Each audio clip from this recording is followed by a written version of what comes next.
Through the ice-glazed window of his turf fortress, Lars Eriksson watched desperate figures stumbling through waist-deep snow toward the warm glow of his doorway, their traditional log cabins now frozen tombs behind them. The thermometer nailed to his doorframe read 63 degrees below zero. Yet inside his earth-walled sanctuary, the temperature held steady at 48 degrees above. Before we begin, let us know where you're watching from, and if stories of forgotten frontier wisdom move you, hit that subscribe button, because tomorrow's tale is even more impossible than this one. The winter of 1841 came early to the Bitterroot Valley. By mid-November, snow already lay 3 feet deep in the meadows, and the beaver ponds had frozen solid enough to support a horse. Lars Eriksson stood outside the log cabin he shared with his younger brother Henrik, splitting firewood in the thin afternoon light. Each swing of the axe sent his breath pluming white into air so cold it made his lungs ache. Lars was 33 years old that winter, a Norwegian immigrant who had left Stavanger 7 years earlier with little more than his father's woodworking tools and memories of how people survived in cold countries. He was compact and strong, with pale blue eyes and hands that never seemed to stop working. He had spent 3 seasons trapping beaver in the northern Rockies, learning the rhythms of the wilderness, the patterns of the animals, the moods of the weather. Henrik was 28, taller than Lars, quicker to laugh, more confident in the way younger brothers often are when they have never faced true catastrophe. He had followed Lars to America 2 years after his older brother had established himself, eager for the freedom and fortune the mountain fur trade promised. Together, they made a competent team. Lars was methodical and careful. Henrik was bold and lucky. The combination had served them well. Their cabin sat on a small bench above the creek, sheltered by pines on 3 sides. It was typical construction for the region and the era. They had built it the previous spring in 4 days, working dawn to dusk. The walls were logs, notched at the corners, stacked 8 courses high, with moss and mud chinked between the gaps. The roof was split poles covered with bark and a layer of sod. A stone fireplace occupied one end, built with river rocks and mud mortar.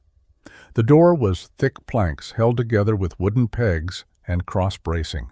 One small window, covered with oiled canvas, allowed light to enter. By mountain man standards, it was solid work. The cabin kept out most of the wind. It shed rain adequately. The fireplace drew well, and the interior stayed reasonably warm when they kept a fire going. They had cached 300 pounds of beaver pelts inside, the result of a successful fall trapping season. They had smoked venison hanging from the rafters, beans and cornmeal in wooden boxes, coffee and salt in tin containers. They had enough firewood split and stacked under the eaves to last until spring. Lars had no complaints about the cabin. It served its purpose. But as he split wood that November afternoon, watching the light fade behind the mountains, he thought about the homes he had known in Norway. Thick-walled structures built half into the earth, with turf roofs that grew grass in summer. Buildings that held warmth like a miser held gold that could endure winters far harsher than anything Montana had shown them so far. Henrik emerged from the cabin, pulling on his coat.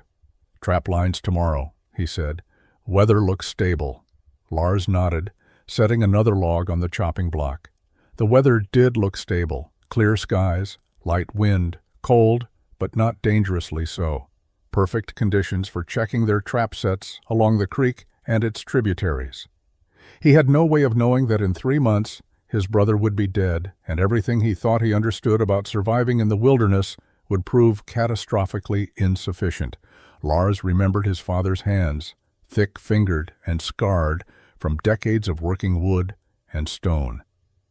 Olaf Eriksson had been a builder in Stavanger, one of the men who maintained the old turf-roofed homes that dotted the Norwegian countryside.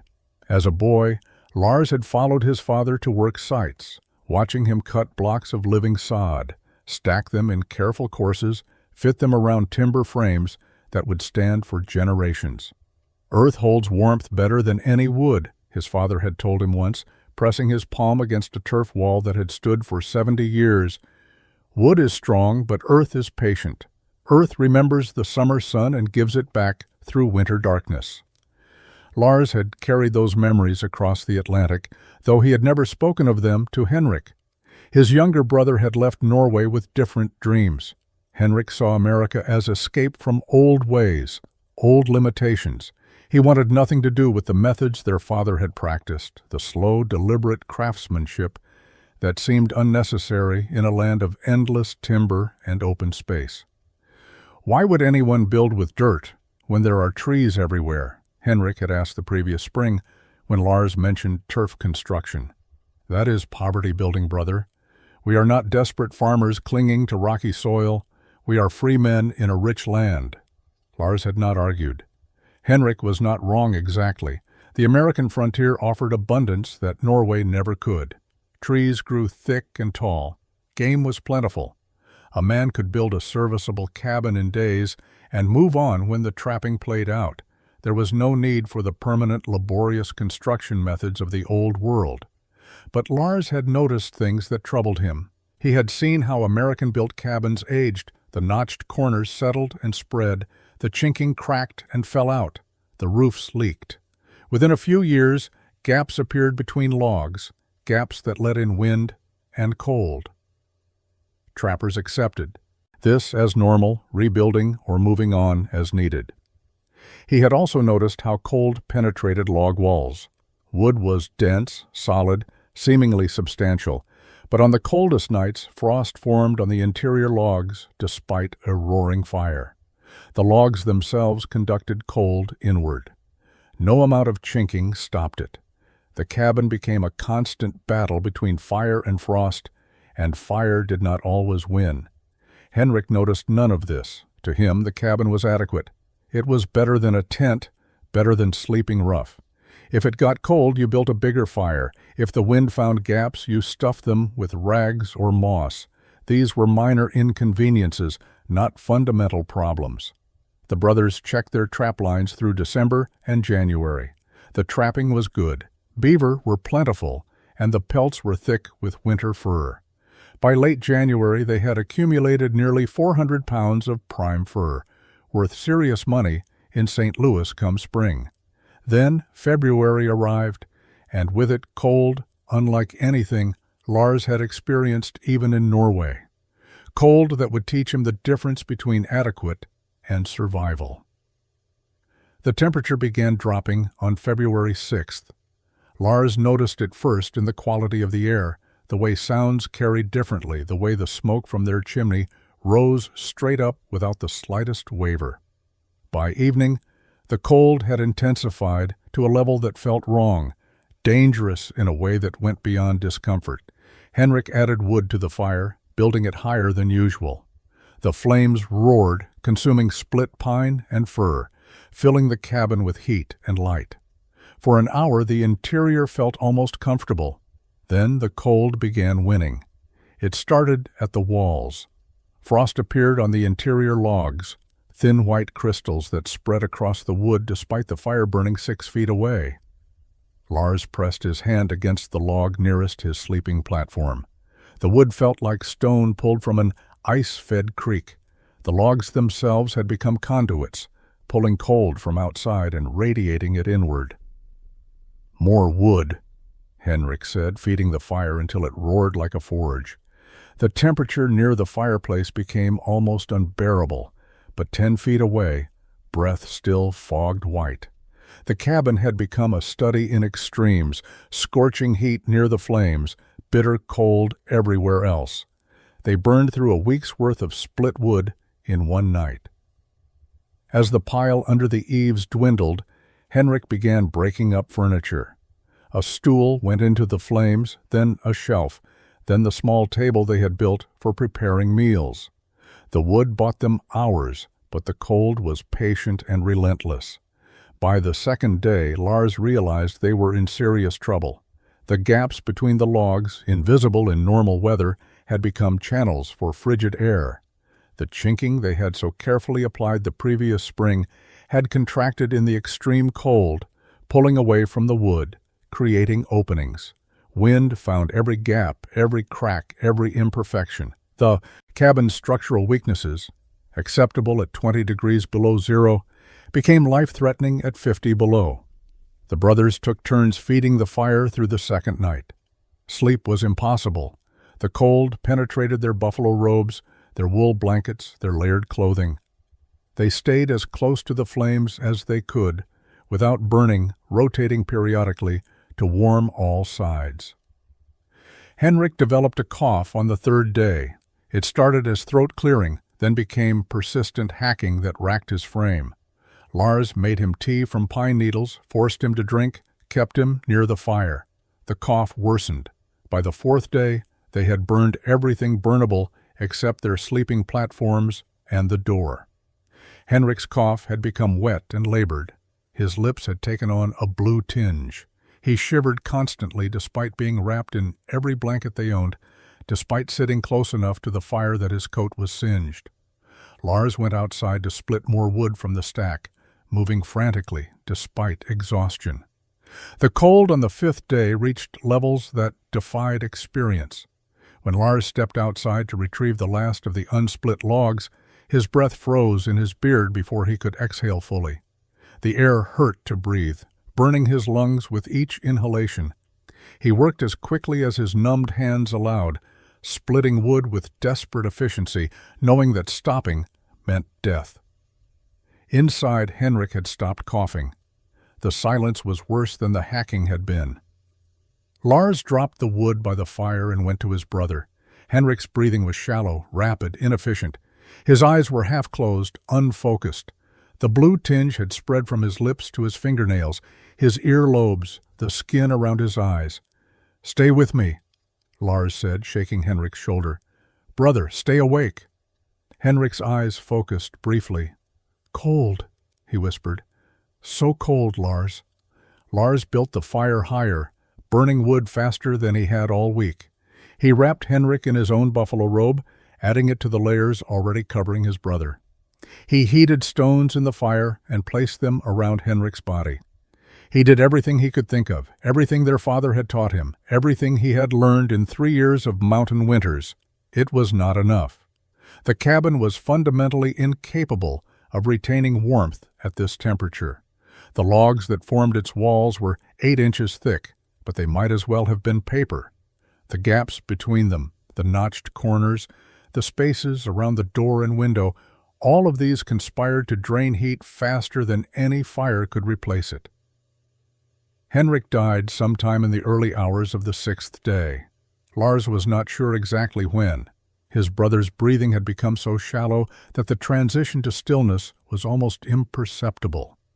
One moment Henrik was still alive, the next he was simply gone, his body cooling, despite the blankets, despite the fire, despite everything. Lars sat with the body until dawn, keeping the fire burning, unable to process what had happened. His younger brother, who had crossed an ocean to join him, who had laughed and trapped and dreamed of wealth and freedom, was dead. Not from violence, not from accident, but from simple exposure in a cabin they had built with their own hands. The cold broke on the 7th day. The temperature rose to 0, then 10 above, then 20. The brutal extreme had passed, leaving destruction in its wake. When Lars finally ventured outside, he found 3 other cabins within 5 miles that told similar stories. 2 trappers dead, 1 driven mad by frostbite that took 8 fingers. Lars buried Henrik when the ground thawed in April. Lars did not leave the mountains after Henrik's death. Another man might have abandoned trapping, returned to civilization, sought comfort among people who understood loss. But Lars stayed, driven by something that went beyond grief into obsession. He needed to understand why the cabin had failed, needed to know if Henrik's death had been inevitable or preventable. He began visiting other trappers' cabins throughout the region, examining their construction with an intensity that made men uncomfortable. He would arrive unannounced, walk slowly around a structure, run his hands along the log joints, peer at the chinking, test the door frames. Most trappers tolerated his strange behavior because they knew about Henrik, because grief did odd things to men in the wilderness. What Lars discovered was a consistent pattern of structural weakness. Every cabin, regardless of who built it or how carefully, shared the same fundamental flaws. The notched corners, which seemed so solid when first constructed, created gaps as the logs settled under their own weight.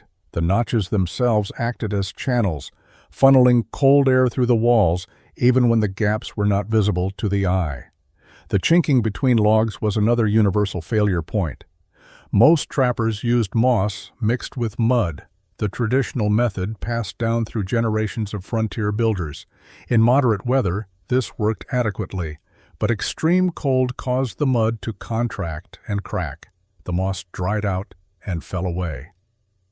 By midwinter, most cabins had gaps between nearly every course of logs, gaps that were invisible from inside but deadly efficient at letting warmth escape and cold penetrate.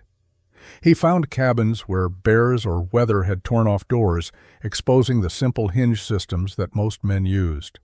Leather hinges rotted. Wooden pegs worked loose. Even iron hinges, when men bothered with the expense, were attached to the surface of door frames with nails or screws that could be pried free. The doors themselves were rarely thick enough to withstand determined force, whether from animals or extreme weather pressure. The roofs were perhaps the weakest element of all. Split poles covered with bark and sod was the standard construction. It was fast, used readily available materials, and provided basic weather protection. But bark compressed over time, creating sags where snow accumulated. The weight of wet snow could collapse a roof, and even if the structure held, the compressed bark created pathways for water and cold air to penetrate. Lars examined abandoned cabins as well, structures that trappers had built and then left when they moved to new territory. These were instructive in different ways. He could see how the logs had weathered where rot had set in first, how the gaps had widened over seasons. A cabin built in haste might serve for one winter, perhaps two, but none of them were permanent.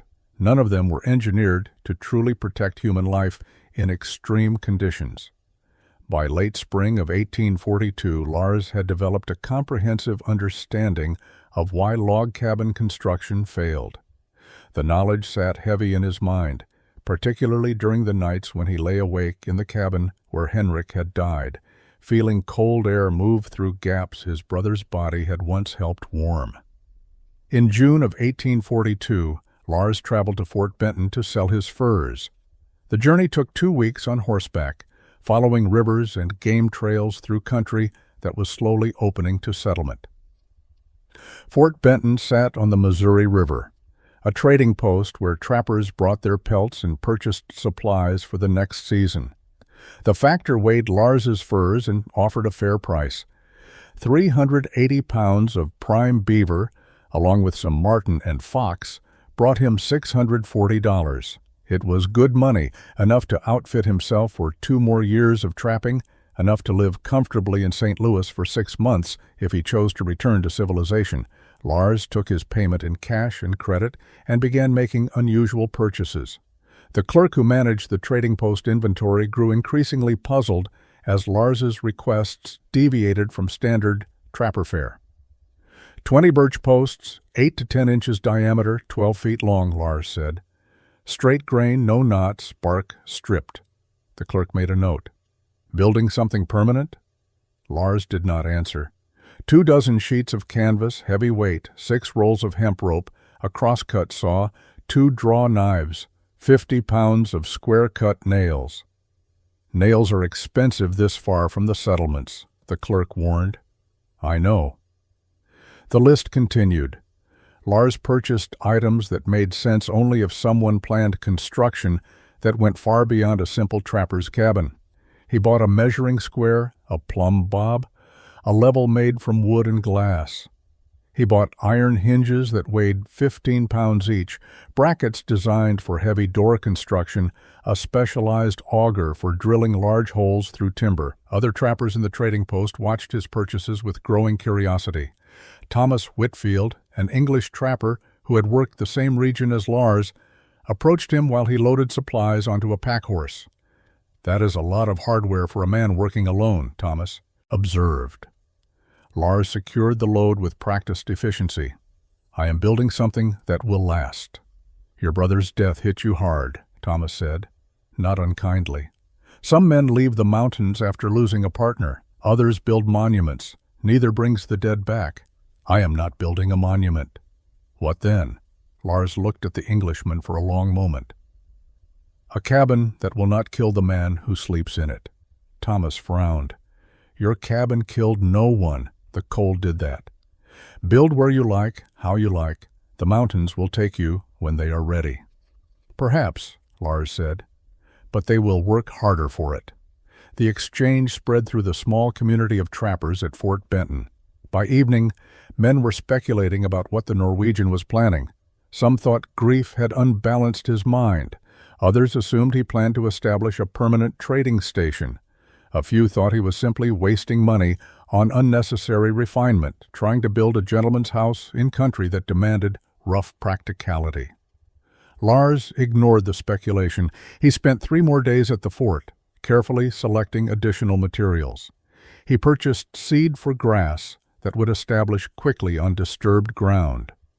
Lars returned to the Bitterroot Valley in early July with 2 pack horses carrying supplies that seemed designed for a construction project far beyond what one man could accomplish in a single season. He did not return to the cabin where Henrik had died. Instead, he spent a week searching for a new location, studying the land with criteria that would have seemed excessive to most frontiersmen. He wanted high ground, but not exposed ridgeline. He wanted southern exposure for maximum winter sun, but protection from prevailing winds. He wanted drainage that would carry water away from the structure during spring snowmelt. He wanted proximity to a creek for water, but distance enough to avoid flooding. He wanted timber nearby for firewood, but open meadowland for a specific purpose he had not yet shared with anyone. He found what he needed on a bench above a tributary of the Bitterroot River.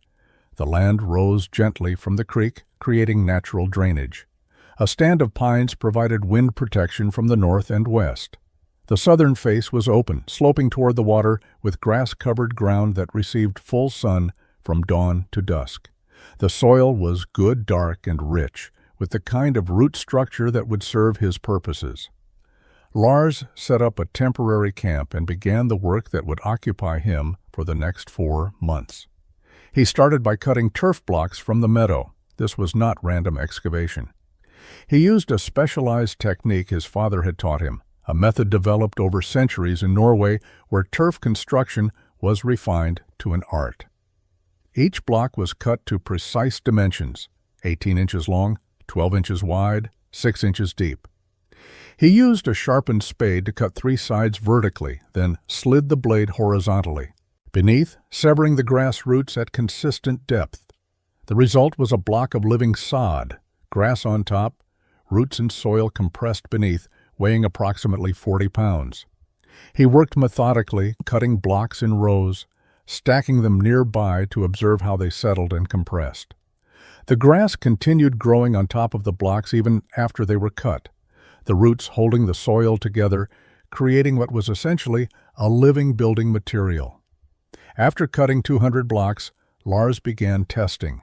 He stacked them in various configurations, observing how they supported weight, how they shed water, how they compressed over time. He was not building yet, merely experimenting, learning how the material behaved under different conditions. Thomas Whitfield rode by in late July and found Lars stacking blocks of dirt into careful piles. He watched for several minutes before speaking. "Have you lost your mind entirely, Eriksson?" Lars continued working, placing each block with deliberate precision. "I am learning how turf behaves when stacked. It behaves like dirt, because it is dirt. It is living grass and roots holding soil together. It compresses at predictable rates. It sheds water when angled correctly. It insulates better than wood." Thomas shook his head. "You are building with dirt. A dirt house, like some desperate homesteader too poor for logs." "Yes," Lars said simply. Lars began the actual construction in early August. He started with the foundation, a concept that most trappers ignored entirely. He dug a shallow trench, following the curve of the circle he had marked out with stakes and rope. The circle was 22 feet in diameter, larger than most trapper cabins, designed to provide living space for the vertical structure he envisioned. He filled the trench with rocks gathered from the creek, creating a level base that would prevent settling and keep the wooden framework above the moisture line. This alone took him 5 days of backbreaking work, hauling stones and fitting them carefully into place. The framework came next. He had purchased birch posts specifically for this purpose, and he set them upright around the circle's perimeter at intervals of 4 feet. Each post was 12 feet tall, buried 3 feet into the ground, and anchored in the stone foundation with smaller rocks wedged tight. He used his level and plumb bob obsessively, ensuring each post stood perfectly vertical. The posts defined the structure's curve. Lars had calculated the circle carefully, knowing that the curved shape would distribute wind pressure evenly and eliminate the corner joints that had proven so problematic in traditional cabins. But maintaining that curve while setting posts required precision that most frontier builders never attempted. Once the vertical posts were set, he connected them with horizontal rails at 2 heights, 6 feet up for the second-floor division and at the tops for roof support. These rails were mortised into the posts using joints he cut with patient accuracy, creating a rigid framework that would not shift or settle. Thomas Whitfield visited again in mid-August and found the framework standing like the skeleton of some strange round building. He rode a complete circle around it, studying the construction with obvious puzzlement. "What is this meant to be?" he asked. "A cabin. Round? Why round?" "No corners. Corners are structural weak points. They collect stress. They create gaps. As logs settle, they channel cold air." "So you are building a round dirt cabin," Thomas said. "Erickson, this is madness. How will you furniture fit? How will you use the space efficiently?" Lars was fitting wooden frames for the 2 tall windows he had planned, positioning them to face south-southeast for maximum winter sun exposure. "The space will be adequate. The shape serves function, not tradition." "The other men are talking," Thomas said. "They are calling it Erickson's folly. Some say the grief broke something in you, that you are building a memorial to your brother that makes no practical sense. Let them talk.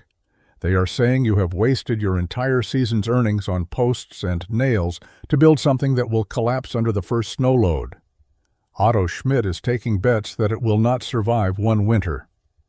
Lars continued working, fitting the window frames into place between the vertical posts. The frames were substantial, made from birch milled to precise dimensions. Each window would be tall and narrow, designed to capture low-angle winter sunlight while minimizing heat loss. "Otto should save his money," Lars said. Thomas watched in silence for a few more minutes, then shook his head and rode away. In late August, Lars began stacking turf blocks between the vertical posts. This was the work he had been preparing for, the technique that would determine whether his entire project succeeded or failed. He had cut over 1,000 blocks, letting them cure and compress in the summer sun. Now he would transform them into walls. He started at the foundation level, placing the first course of turf blocks directly on the stone base. Each block was positioned with grass side up, fitted tightly against the next, worked carefully around the vertical posts that formed the structure's skeleton. The blocks were heavy enough to require both hands, and positioning them precisely was slow work. The key was in how the turf fit around the posts. Lars had planned for this, creating a pattern where blocks overlapped like brickwork, with vertical joints staggered from course to course. Where blocks met the birch posts, he cut them to fit exactly, leaving no gaps where air could penetrate. The second course went on top of the first, offset so that each block spanned the joint between 2 blocks below. The weight of the upper blocks compressed the lower ones, creating a tight seal. As he worked upward, the wall began taking shape, a thick barrier of living earth rising, between the wooden framework members. Samuel Cartwright, an American trapper who had worked the region for a decade, rode by in early September. He dismounted and walked around the partially completed structure, running his hand along the turf wall. "You are actually doing it," he said. "Building with dirt. With turf. There is a difference." "Not much of one that I can see. How thick are you making these walls?" 3 to 4 feet. Samuel laughed, not cruelly, but with genuine disbelief. 3 feet thick? Erickson, that is insane. You could build walls a foot thick with logs and have the same effect.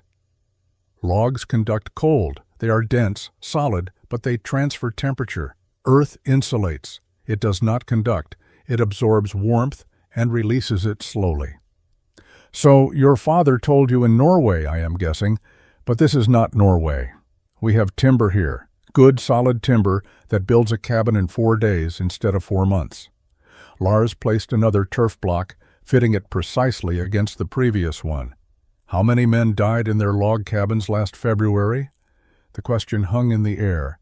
Samuel's expression changed. "That was unusual cold, once in a lifetime cold. And when it comes again? It will not. But if it does?" Samuel had no answer. He watched Lars work for a while longer, then mounted his horse. "They are calling you crazy, you know. The Norwegian who is building a dirt fort because his brother died. Some are saying you dishonor Henrik's memory by wasting money on this instead of continuing the work he came here to do." By mid-September, the turf walls had reached the 6-foot mark where Lars had planned the second-floor division. The structure was taking definite shape now, unmistakably a dwelling, though unlike any dwelling most frontier inhabitants had ever seen. The curved walls rose dark and solid, the stacked turf courses creating visible horizontal lines around the circumference. Lars installed the tall window frames he had prepared, setting them carefully into the openings he had left in the turf stack. Each window was bordered by 2 of his birch posts, creating a frame that extended through the full thickness of the wall. The frames were substantial, built to support glass and provide a thermal barrier between the earth walls and the interior space. The windows themselves were a significant investment. Lars had purchased real glass panes at Fort Benton, transported them carefully wrapped in canvas, and now installed them in double layers with a dead air space between. This technique, learned from his father, created additional insulation while allowing light to penetrate. The result was striking. 2 tall, narrow windows with clean white birch frames set into dark turf walls, facing south to capture winter sun. They looked sophisticated, almost elegant, which made them seem even more ridiculous to the trappers who continued visiting to observe the strange construction. Otto Schmidt arrived in late September with 2 other trappers Lars did not know well. They had clearly come specifically to see the turf fortress, and Otto made no attempt to hide his amusement.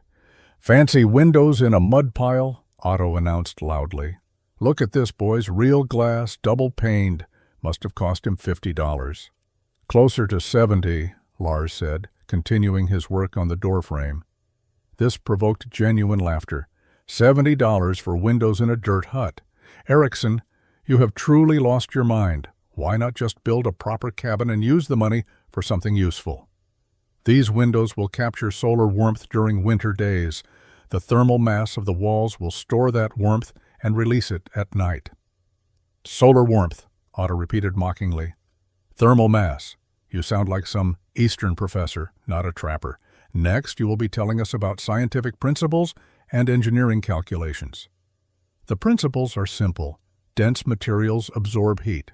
Earth is dense. Wood is not. A 3-foot-thick earth wall stores more heat than a 10-inch log wall. And when a bear wants in, when raiders come through, what good is your dirt pile then?" Lars looked up from his work. "The walls will be thicker than any log cabin and continuous with no gaps. The door will be reinforced. There will be no corners to exploit as leverage points. It will be more secure than any notched log structure."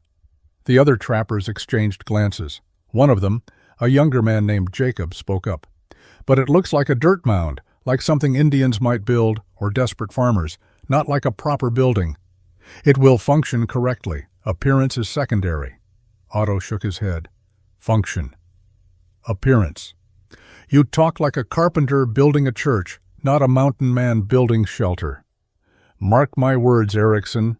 First heavy snow will collapse that fancy round roof you are planning. October brought the first snow to the high country. Light dustings that melted by midday, warnings of what was coming.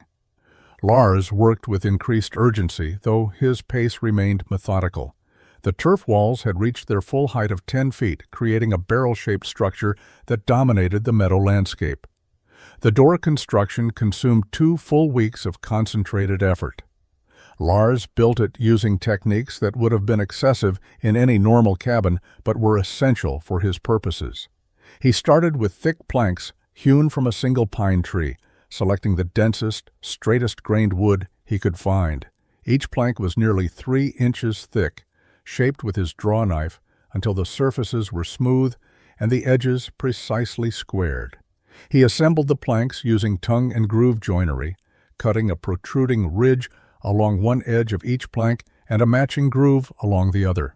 When fitted together, the planks interlocked, creating a door that was effectively a single solid piece. The finished door was 4 feet wide, 7 feet tall, and weighed nearly 80 pounds. For reinforcement, he used iron, brackets mounted diagonally across the interior face in an X pattern. The brackets were bolted through the planks with the square-cut nails he had brought from Fort Benton, then clinched over on the exterior side. The connections could not be pulled apart without destroying the wood itself. The hinges presented a special challenge. Standard hinge mounting used screws or nails driven into the door frame, attachments that could be torn free by sufficient force. Lars designed something different. He cut rectangular mortises into both the door and the frame posts, creating pockets where the heavy iron hinges sat flush. Then he bolted the hinges through the posts using iron pins that extended completely through the birch wood. The result was a door integrated into the structure itself. To remove it, someone would have to destroy the posts, not just tear out fasteners. Lars tested the door repeatedly, hanging his full weight from it, striking it with a heavy log. It did not budge, did not flex, showed no weakness. For the locking mechanism, he built a system with 2 layers. The primary lock was a heavy wooden beam that slid horizontally through iron brackets, extending from the door into a mortise cut into the adjacent wall. When engaged, the beam physically connected the door to the turf stack structure. A secondary bar dropped vertically into floor brackets, providing additional security. The interior work proceeded through late October. Lars built a stone fireplace in the center of the round space, constructing it with river rocks and clay mortar. The chimney extended up through the roof, narrow enough that nothing could climb down, but wide enough for proper draft. Around the fireplace, he constructed a sleeping platform on the second level, where rising heat would collect. Shelves mounted to the vertical posts provided storage. A work table built with the same careful joinery as the door gave him preparation space. Every element was overbuilt by frontier standards, but perfectly suited to Lars's vision of what a survival shelter required. Lars moved into the completed turf fortress on the last day of September 1842. The structure had consumed 4 months of relentless work, nearly all his earnings from the previous trapping season, and an amount of physical labor that would have broken most men. He stood outside that evening, examining what he had built. The fortress rose like a dark mound from the meadow, its curved walls creating an organic shape that seemed to grow from the earth itself.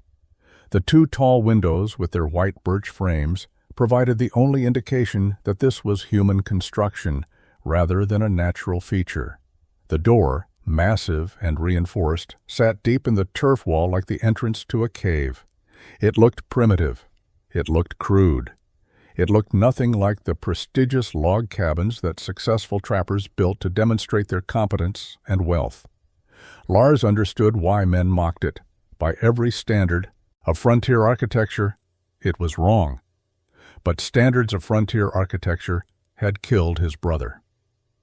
The first test of the fortress's thermal performance came in early October when temperatures dropped to 15 degrees above zero overnight. Lars built a modest fire in his stone fireplace, using perhaps a third of the wood he would have burned in a log cabin. He monitored the interior temperature using a simple thermometer he had constructed from a glass tube and colored alcohol. The results were remarkable. With minimal fire, the interior held at 52 degrees throughout the night. The thick turf walls, warmed by the previous day's sunshine through the tall windows, released that stored heat slowly and steadily. There were no drafts, no cold spots, no frost forming on interior surfaces. In a log cabin, the same exterior temperature would have required constant fire feeding to maintain 40 degrees inside. The difference was the thermal mass principle Lars had tried explaining to skeptical trappers. The 3-foot-thick earth walls did not just block cold, they stored warmth and radiated it inward. November brought harder tests. Temperatures fluctuated wildly, dropping to 0 some nights, rising to 30 during sunny days. Lars paid careful attention to how the fortress responded. During sunny days, even in freezing weather, the tall south-facing windows allowed low-angle sunlight to pour into the interior, warming the stone fireplace and the turf walls. That absorbed solar heat carried through the night, reducing his dependence on firewood. By mid-November, Lars had developed a routine that would have seemed impossible in a log cabin. He built a fire in the morning, let it burn for 3 hours, then allowed it to die to coals. The thermal mass of the structure maintained comfortable temperature until evening, when he would build another modest fire before sleeping. His firewood consumption was a fraction of what he had burned with Henrik the previous winter. The proof was quantifiable. In the old cabin, 2 men had burned through enormous quantities of wood and still nearly froze. In the turf fortress, 1 man stayed comfortable while using less fuel than seemed possible. December of 1842 began with unsettling weather patterns. The temperature would plunge dramatically for a day or two, then moderate, then plunge again. Snow fell in heavy bursts, followed by clear, brutally cold nights. The elder trappers, men who had worked the mountains for decades, began expressing unease. Bjorn Andersen, a Danish trapper who had survived 15 winters in the Rockies, stopped at Lars's fortress in early December to trade for salt. He stood outside the turf structure, studying it with an expression Lars could not quite read. "The weather is wrong this year," Bjorn said. "The patterns are not normal. We are due for something bad." Lars invited him inside. Bjorn entered cautiously, his eyes adjusting to the dim interior lit by the wood, single fire, and the light from the tall windows. He looked around at the curved walls, the stone fireplace, the second-level sleeping platform. "It is warm in here," he said, surprise evident in his voice. "Your fire is small, but it is genuinely warm." The walls store heat. Bjorn walked to the nearest wall and pressed his palm against the interior surface. "This is dirt. Earth.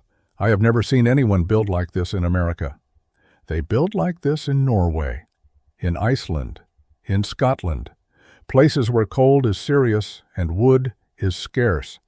And it works, truly works. Better than log construction. The turf does not conduct cold. It absorbs warmth during the day and releases it at night. There are no gaps, no corners, no places where heat escapes." Bjorn was quiet for a moment, processing this.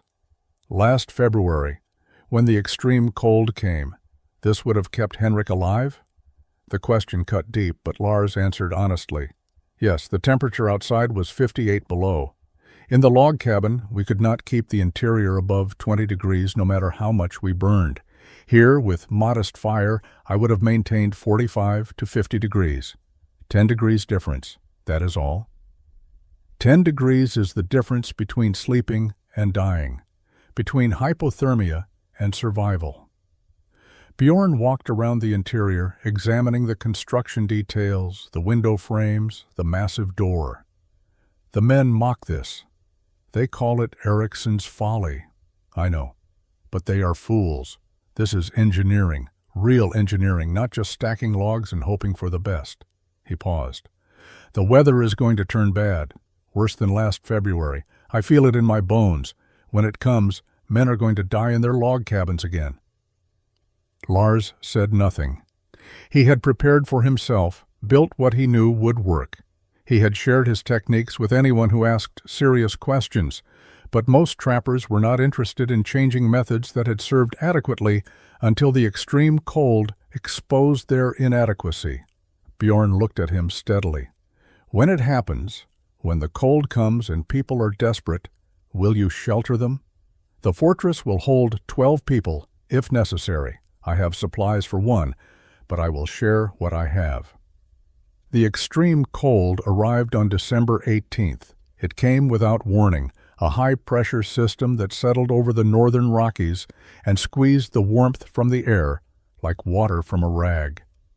Lars woke before dawn to a silence that felt wrong, oppressive. The quality of light through his windows was strange, crystalline, and sharp. He dressed and stepped outside. The air struck him like a physical blow.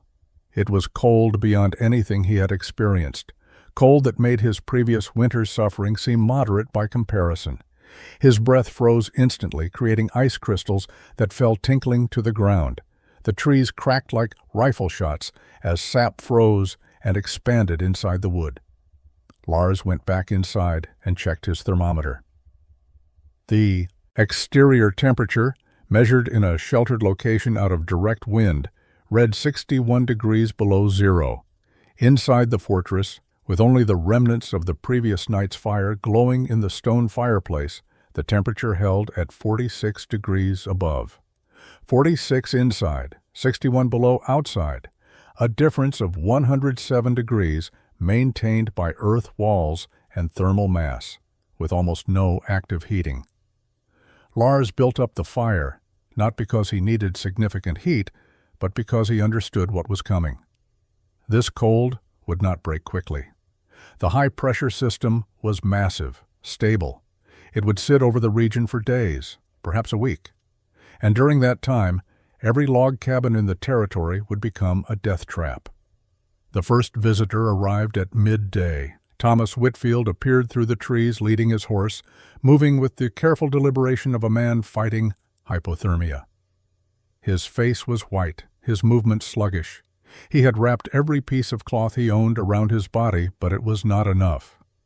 Lars opened the door. The temperature differential created a visible wall of condensation where the warm interior air met the extreme cold.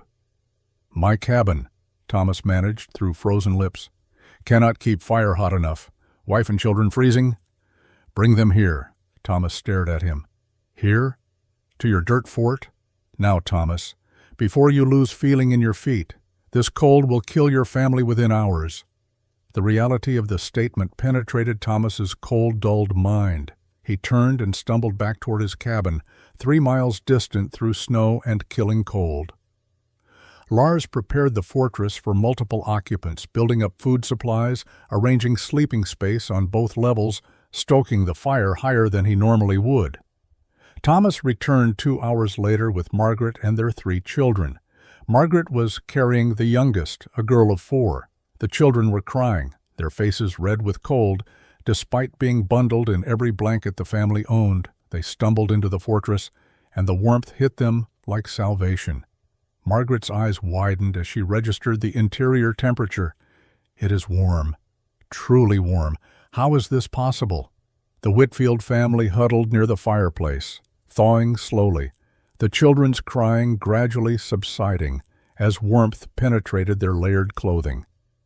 Margaret unwrapped the youngest child and held her close, checking fingers and toes for frostbite. The girl had been dangerously close to losing tissue to the cold. Thomas stood near one of the tall windows, staring out at the crystalline landscape, still processing what had happened. His cabin, built with his own hands using methods passed down through generations of frontiersmen, had nearly killed his family. This strange, round dirt structure, mocked by everyone who saw it, had saved them. "I do not understand," he said finally. "Your fire is smaller than what we were burning. The walls are earth, not logs. Yet it is warmer here than our cabin ever was, even before the extreme cold." Lars added wood to the fire, building it higher to accommodate the additional people. Thermal mass. The earth walls absorbed warmth yesterday when the sun came through the windows. They are releasing that stored heat now. Logs cannot do this. Wood is too thin, too conductive. It lets cold pass through. But everyone builds with logs. Every trapper, every settler, every frontiersman for 200 years has used log construction. Everyone builds with what worked adequately until it did not. Log cabins function in moderate cold. They fail in extreme cold. Most winters do not bring extreme cold, so the failure remains hidden. Margaret spoke up, her voice still shaky. "How long can we stay?" "As long as necessary. The fortress will hold 12 people comfortably.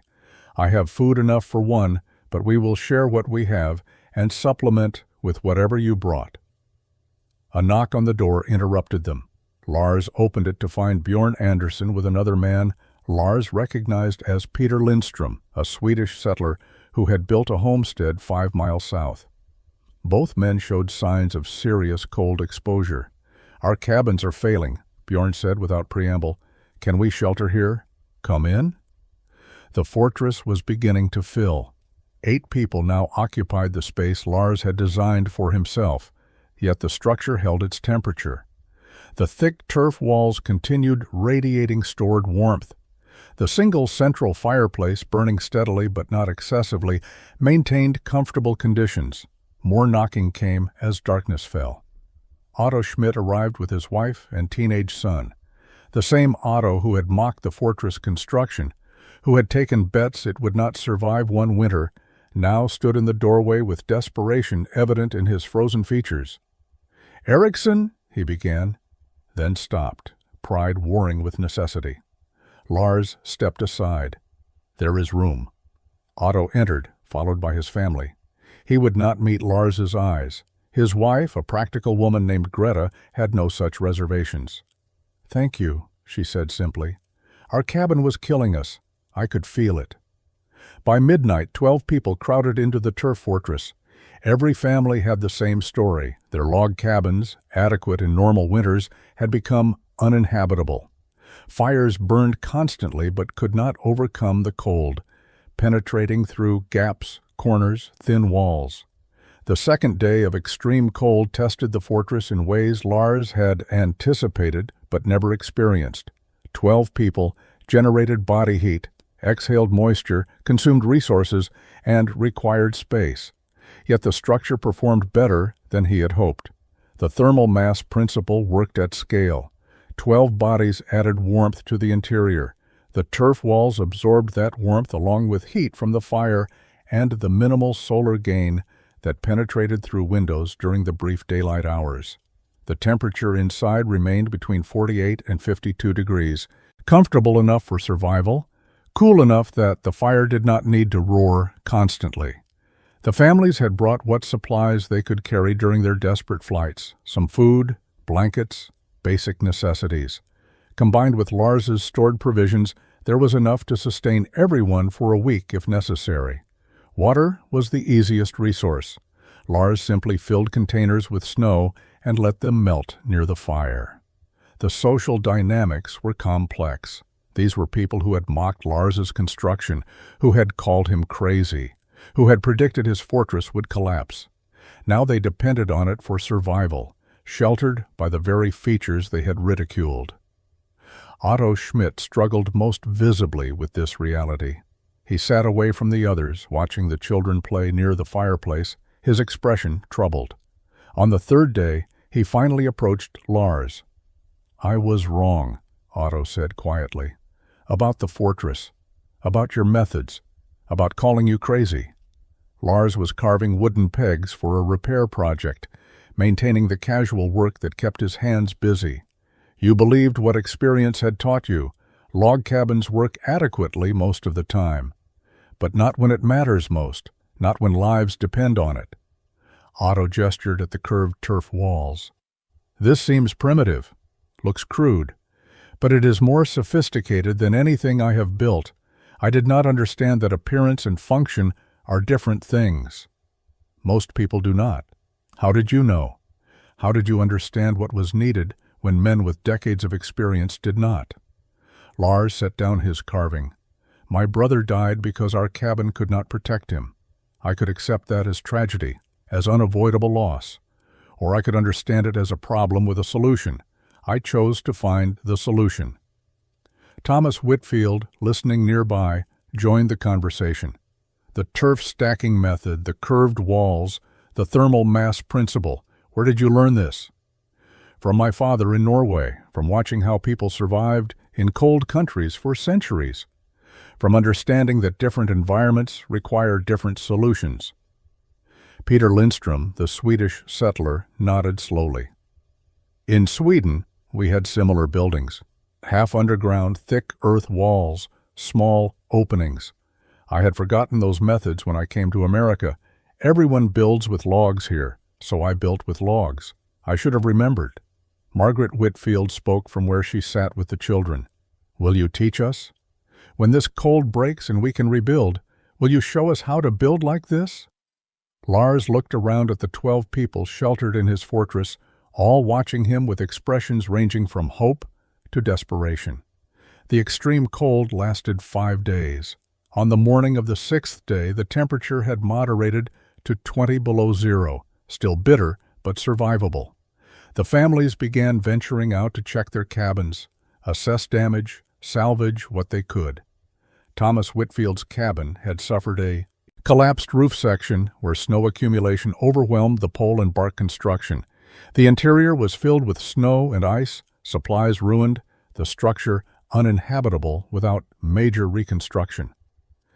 Otto Schmidt's cabin had fared slightly better structurally, but the gaps between logs had widened so dramatically during the extreme cold that the building could never be adequately sealed again. Wind would penetrate those gaps for the remainder of the cabin's lifespan. Peter Lindström's homestead cabin showed cracks in the corner notching where the extreme temperature differential had caused the wood to contract beyond the joint's tolerance. The damage was repairable, but indicated fundamental structural weakness. By late December, 3 families had made the decision to rebuild using Lars's methods. Bjorn Anderson was first, approaching Lars with specific questions about turf cutting technique, wall thickness, framework design. I have a good location already, Bjorn said. South-facing slope, protected from wind, near water. I want to build before spring. Can it be done in winter? The turf will be frozen, difficult to cut, but framework can be prepared, foundation stones placed. When ground thaws, turf stacking can begin. Will you help? Not build for me, but teach the technique? Lars agreed. Over the next weeks, he spent time at Bjorn's site, showing him how to position post for proper curve, how to calculate the circle diameter for desired interior space, how to plan for window placement to maximize solar gain. Peter Lindström began his fortress in January, choosing a location near his failed cabin, but on higher ground with better drainage. He had carpentry skills from his youth in Sweden and grasped the techniques quickly. His design varied slightly from Lars's, incorporating a larger second floor and an additional small window for cross-ventilation. Thomas Whitfield committed to the method in February, though his construction would not begin until spring, when his family could manage without a completed shelter. He spent winter months cutting and stockpiling turf blocks, preparing materials, studying Lars's fortress to understand the details that made it function. The technique spread through conversation and observation. Other trappers and settlers heard about the extreme cold, about the log cabins that had failed, about the strange round dirt fortress that had sheltered 12 people comfortably. Some dismissed it as luck or exaggeration, but those who had been inside, who had felt the difference between dying cold and comfortable warmth, became advocates. By spring of 1843, 5 turf stack fortresses were under construction in the region. Each builder adapted the core principles to their specific needs and resources, but all shared the fundamental elements: curved walls to eliminate corners, thick earth construction for thermal mass, framework integration for structural stability, strategic window placement for solar gain. The terminology evolved organically. Some called them Ericsson-style cabins, after Lars. Others used turf stack fortresses to describe the construction method. Lars Ericsson continued trapping through the 1840s, working the same territory where he and Henrik had once partnered. He built no more fortresses for others, offered no formal instruction, sought no recognition, but he answered questions when asked, shared techniques freely, and occasionally helped neighbors with particularly challenging aspects of construction. The turf stack method continued spreading, carried by word of mouth and practical demonstration. A trapper who survived 1842's extreme cold in Lars's fortress would tell others. A settler who built successfully using the technique would show neighbors. The knowledge propagated organically, driven by proven performance rather than promotion.